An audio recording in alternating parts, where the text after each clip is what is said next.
ఎందుకు వదిలేస్తావు ప్రార్థనని? అలాగే చెప్తున్నాను, అన్ని విషయాల కోసం ప్రార్థన చేయటం ఉంది, ఒకే అంశం కోసం పోరాటం కూడా. అది దేవుని ముందు పెట్టి ఒకే విషయాన్ని సాధించేంత వరకు పట్టు వదలక ప్రార్థన. నీ పిల్లలది కానీ, నీ ఫ్యామిలీ ఏది, నీ ప్రయత్నాలు కానీ, తమ్ముడు నీది ఏదైనా సరే రోజు గోజాడు, ఇసుగు పుట్టాలి ఏసైకి. రోజు నాకు తెలియదు దాని సంగతి తేల్చని కూర్చో. ఖచ్చితంగా నీకు అటో ఇటో తేల్చకపోతే అప్పుడు అడుగు. ఆయన ఉన్నవాడు, ఆయన సజీవుడు, ప్రార్థనకు జవాబు ఇచ్చేవాడు, ఖచ్చితంగా తెలుస్తాడు. నేను చాలా పొందుకున్నాను.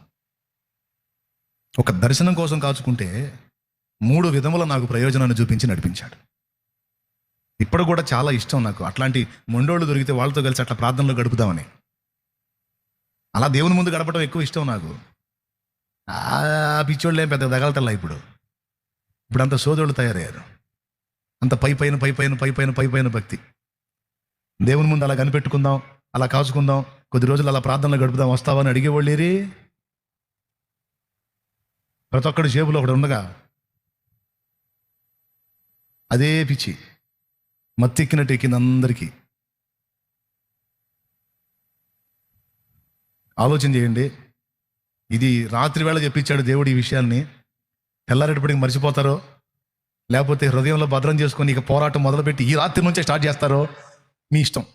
ఈరోజు ఎందుకు చెప్పానంటే, ఇప్పుడు కాసేపటికి ఇక మీకు మంచి ఛాన్స్ వచ్చింది. ఈ నైట్ దేవునితో గోజాడుకునే ఛాన్స్, నీ సమస్యను దేవుని ముందు పెట్టే ఛాన్స్. ఈరోజు ఏ విషయాల కోసం నలుగుతున్నావో ఈ రోజు నుంచే ఆ అంశం కోసం ప్రార్థన చేయడానికి మొదలు పెట్టే ఛాన్స్ ఈరోజు ఈ రాత్రి వేళ నీకు అవకాశం దొరికింది.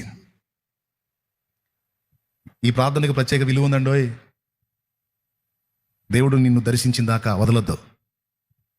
ఆ భక్తిని సాధన చేయండి. జవాబు ఇచ్చిన దాకా వదలొద్దు.